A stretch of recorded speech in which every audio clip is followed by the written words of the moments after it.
This HAN Network video is brought to you by Coastal Orthopedics. And we're back on this Monday edition of your Coffee Break. I'm Kate Chaplinsky, and I'm joined now by Debra Greenwood, who is the president and CEO of the Center for Family Justice. We're here talking about October, which is Domestic Violence Awareness Month. Deb, thanks so much for joining us today. Thank you. Thanks for having us. And I know it's been a busy month for the Center for Family Justice. You organize a lot of events this month to raise awareness. Tell us a little bit about those. Sure. Well, in October, besides every other month of the calendar year, we really focus on the awareness. So one of the pieces that we started a few years ago, which has really brought the awareness to each town that we serve in Eastern Fairfield County, are domestic violence vigils. During a vigil, we remember those who've lost their lives to a homicide due to domestic violence. So we've had 8 vigils. We have 2 left this week. One that will be held tomorrow night in Monroe at the Town Hall gazebo at 6 p.m.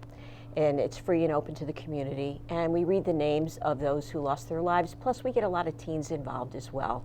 And then Thursday night will be our last vigil in Fairfield at the gazebo, the Sherman Green gazebo on the Post Road in Fairfield. And we'll be doing the exact same thing. That's great. Now, I imagine these vigils can get a little emotional. I mean, it's kind of a somber remembrance. I mean, I know that you guys, I believe, how do you honor those victims? What do you do other than read the names?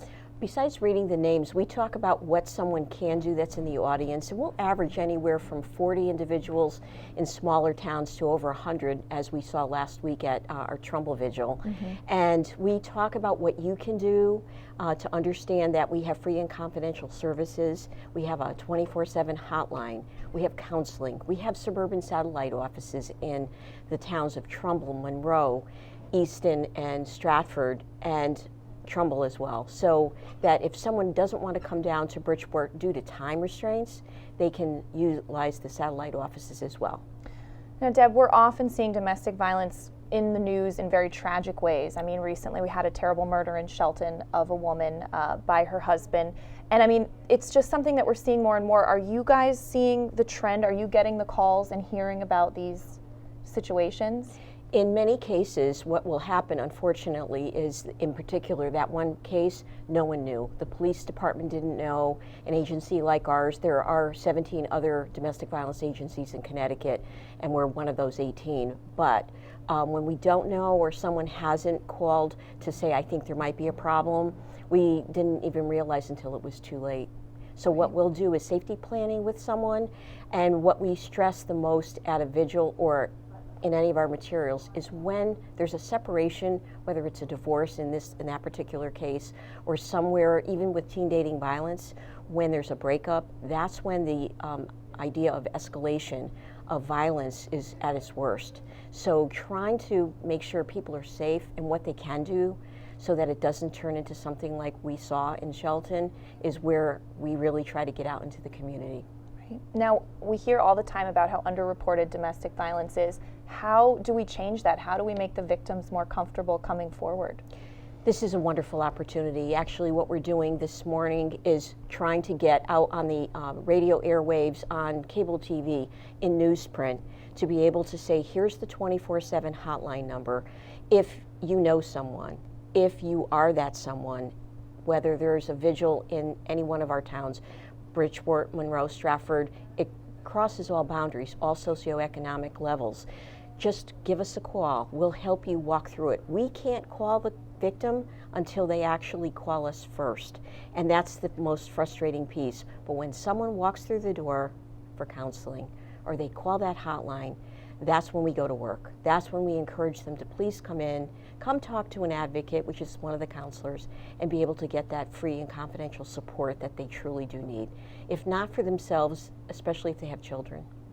And now, is there anything legislatively that needs to change? Is there anything on the horizon that you see as, potentially being a benefit for people in these situations? We've done a wonderful job in the state of Connecticut with changing laws over the last few years that I know I've been involved. And we work through the Connecticut Coalition Against Domestic Violence. We have one law that we weren't able to pass last year, and this one really has led to so many homicides, which is getting that restraining order, and if there are firearms and weapons in the household, getting those removed temporarily until that goes to court. So that's the next law on the horizon that we're hoping that we are going to be able to pass, because it's passed in several other states in the United States, and it's had a significant impact on bringing down the number of homicides. And we did have 14 this past year. One is too many, but 14 is definitely too many. Now, Deb, other than domestic violence, I know the Center for Family Justice deals with a number of issues. What other services do you all provide? We do. We're very excited about this January being able to cut a ribbon on one-stop services, all at our 753 Fairfield Avenue office. And what that means is bringing under one roof, we will have law enforcement, we will have free legal services.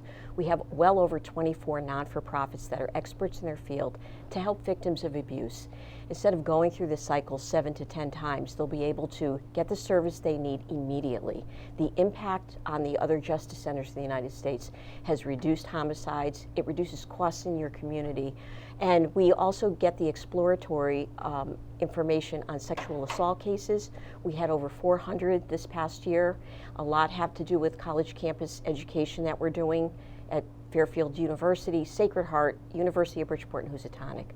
So we also do all of the sexual assault cases.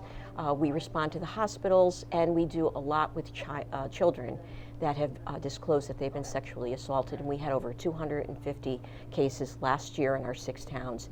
So we're a very large agency that really focuses in on domestic and sexual violence of all ages.